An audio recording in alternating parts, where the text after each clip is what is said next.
Baik. Sudah 11 bulan saya nggak punya kerjaan tetap. Nafkah yang saya berikan ke istri sangat minim sekali. Keluarga istri meminta saya untuk pisah. Akhir-akhir ini istri juga sudah tidak tahan. Istri saya bekerja. Sebenarnya kami masih saling menyayangi. Istri saya masih cinta sama saya. Ustadz, gimana saya menyikapi masalah ini? Apa saya ikuti maunya istri dan keluarga? Saat ini istri saya lagi didekati pria lain yang lebih mapan dan kaya. Salahkah saya kalau memukul pria tersebut? Karena pria itu telah mengambil kesempatan dalam kesempitan rumah tangga kami. Ustadz minta amalan atau wirid untuk melapangkan rezeki.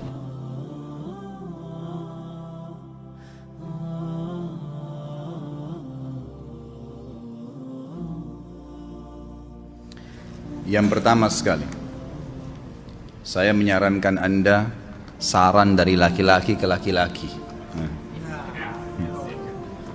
Prinsiplah dan jangan merendahkan diri di hadapan wanita. Maksudnya begini, pada saat seorang wanita yang menjadi istri Anda membutuhkan Anda, tunjukkan kebutuhan kita 1000 kali daripada dia. Dia sayang, dia perhatikan, dia siap berkorban. Kita harus 1000 kali lebih hebat daripada itu. Laki-laki memang penaung. Tapi kapan dibalik? Kalau saya pribadi, kapan dia tidak butuhkan, menunjukkan kebutuhan, saya 1000 kali tidak butuh sama dia. Untuk apa Anda merendahkan diri di depan seorang wanita yang kalau memang dia tidak bisa menjadi seorang istri? Karena kapan wanita sudah menyombongkan diri di hadapan laki-laki, tidak akan ada wibawa sama sekali. Ini poin dulu dalam pembukaan. Dan selalu saya sarankan siapapun ikhwah yang minta saran saya dalam masalah rumah tangga, yang paling pertama ini saya ucapkan, saya bukan menyuruh Anda menjadi keras, bukan. Tapi saya mengajak Anda untuk punya prinsip dalam hidup. Wibawa, pemimpin rumah tangga. Dibutuhkan kita butuh, tidak dibutuhkan ya sudah. Masih banyak gantinya. Dia mau ganti laki-laki lain, silahkan, ahlan wa sahlan, silahkan. Allah akan gantikan penggantinya yang lebih baik. Dan itu harus bisa kita punya prinsip. Memang begitu. Kalau ini kita terapkan dalam kehidupan kita, kita akan sangat mudah hidup. Terkadang subhanallah ada pengorbanan berat. Berpisah dengan meninggal, berpisah karena masalah dosa yang dilakukan oleh pasangan kita, jelas haram. Kalau ada seorang istri hanya karena masalah suaminya kekurangan ekonomi mau berhubungan sama laki-laki lain, wanita apa ini? Cinta itu pengorbanan, kasih sayang, bukan hanya pada saat mampu kemudian disayang, pada saat tidak mampu kemudian ditinggal. Subhanallah. Hati-hati, hukum Allah subhanahu wa ta'ala berlaku. Akhwat yang jadi istri, ikhwah yang jadi suami harus tahu pasangan kita itu punya Tuhan sebagaimana kita punya Tuhan yang sama. Dan Allah itu maha adil. Memang dalam kehidupan kita ada naik turunnya. Dan makna cinta adalah pengorbanan. Itu sebenarnya. Kalau hanya kita kantongnya lagi penuh kemudian disuka sama istri, pada saat lagi tipis, lagi masalah kemudian dia mau berhubungan sama laki-laki lain, na'udzubillah min dzalik. Wanita apa ini? Kalau saya tidak naungin. Kalau saya nggak naungin. Kamu mau sama dia silahkan, ahlan sahlan, silahkan jalan. Kalau saya, istri saya sangat tahu prinsip saya. Kalau kamu merasa ada laki-laki lain yang kamu anggap baik, atau kamu mau ingin memasukkan pendapat keluargamu dalam rumah tangga saya sehingga kedudukan saya sebagai suami tidak didengar lagi, silakan pilih keluarga kamu. Tidak ada masalah. Jadi jangan jadikan sebagai beban. Oh, nanti kalau pisah saya hidupnya bagaimana? Saya melarat. Ini kenapa ini? Saya mati kalau nggak sama dia, ya mati bener nanti. Gila kalau nggak nikah sama dia, gila kalau siapa ini? Ini kenapa ini? Keluar dari bingkai hidup itu. Seorang muslim itu hidupnya mulia. Dia dihormatin, dia menghormatin. Dia dihina, tinggalkan. Allah SWT tidak menyuruh kita menghinakan diri, tidak boleh. Kalau wanita ini misalnya, istri ini yang dikatakan tadi masih mencintai suaminya, dia hanya sekedar minta kerja, ya, garis bawahi kalimat ini ya. Dia hanya sekedar minta kerja untuk membantu nafkah rumah tangga, ahlan wa sahlan, jempol. Nggak masalah. Bagus itu. Sampai suaminya mapan. Itu baik. tapi dalam kondisi masih status istri punya hubungan sama laki-laki lain, naudzubillah min dzalik. Mana ghirah, mana kecemburuan positif yang telah Allah pelihara dalam diri kita? Nggak boleh. Pada saat seorang sahabat pulang ke rumahnya mendapatkan istrinya selingkuh dengan laki-laki lain, tidak disebutkan apakah berhubungan biologis atau tidak, tapi yang jelas sahabat ini sampai kaget, masuk ke rumahnya temukan ada laki-laki lain. Dia bingung mau lakukan apa. Dia pergi ke Nabi SAW lalu berkata, ya Rasulullah, saya pulang rumah istri saya lagi sama laki-laki lain. Maksudnya dia pandu saya harus buat apa nih? Apa yang terjadi? Subhanallah, Sa'ad radhiyallahu anhu sahabat Nabi mulia menghenuskan pedang mengatakan, ya Rasulullah, kalau terjadi pada rumah tangga saya akan penggal dua-duanya. Dua-duanya saya penggal nih. Tapi di sini ulama bilang saat ingin menghukum kalau terjadi pada keluarganya dengan penggal ini, bukan maksudnya dia menghukum secara individu, maksudnya saya ingin terapkan hukumnya Allah, dirajam, dibunuh karena mereka sudah menikah dan berzina. Hukum Allah terapkan, kemuliaan agama harus ada. Harus begitu.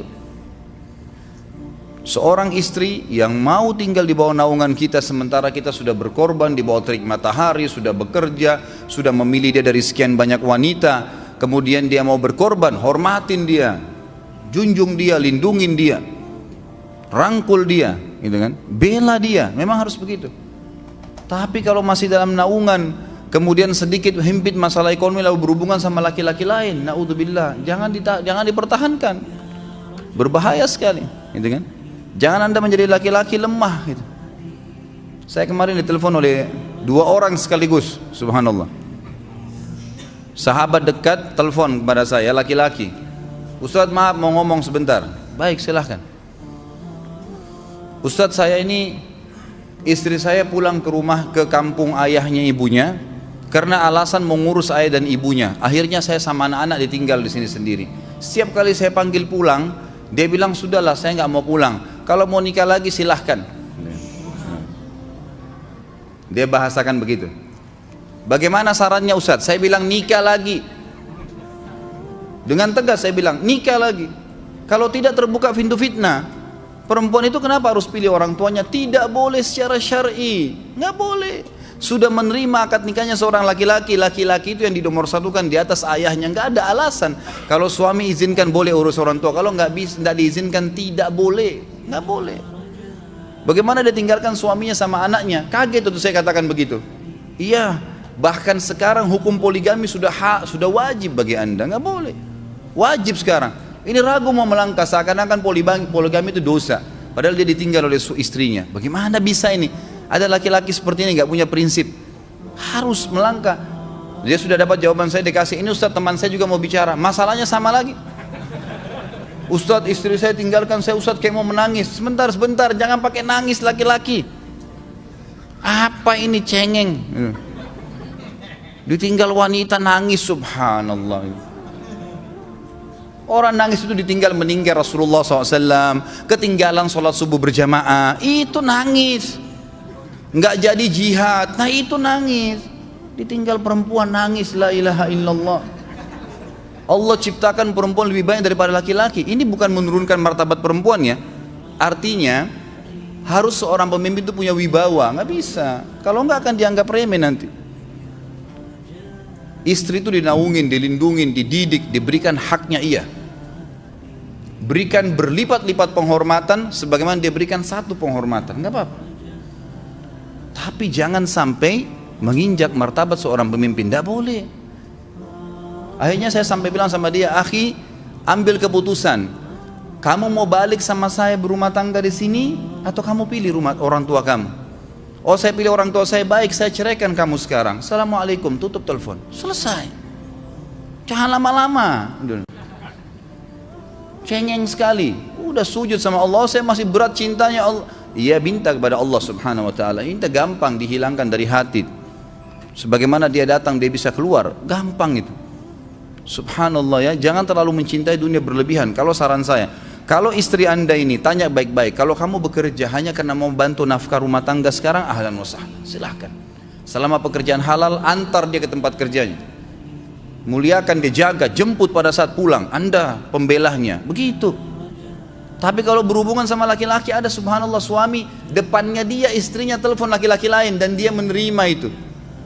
Mana ini? Dalam agama haram, wallah haram itu hukumnya. Nggak boleh. Itu namanya dayuth dalam agama. Nabi SAW mengatakan Allah melaknat dayuth. Kata sahabat, siapa itu dayuth ya Rasulullah? Laki-laki yang tidak punya cemburu terhadap pelanggaran agama yang terjadi pada istrinya. Gimana caranya? Nggak boleh dalam agama Islam, gitu kan? Makanya biasakan hati kita terisi dengan cinta kepada Allah SWT dan bukan cinta kepada manusia. Mencintai istri karena Allah yang perintahkan, mencintai suami karena Allah yang perintahkan. Jadi semua karena Allah. Tidak ada kata-kata hilang, tidak ada rugi kalau kita meninggalkannya. Jadi ini hal mendasar yang saya tahu, Allahu alam. Jadi sampaikan seperti itu. Kalau wirid apa? Saran saya adalah memperbanyak istighfar kepada Allah SWT. Gunakan momen musibah itu sebagai kesempatan untuk mendekatkan diri dengan Allah Subhanahu wa taala. Begitu ya.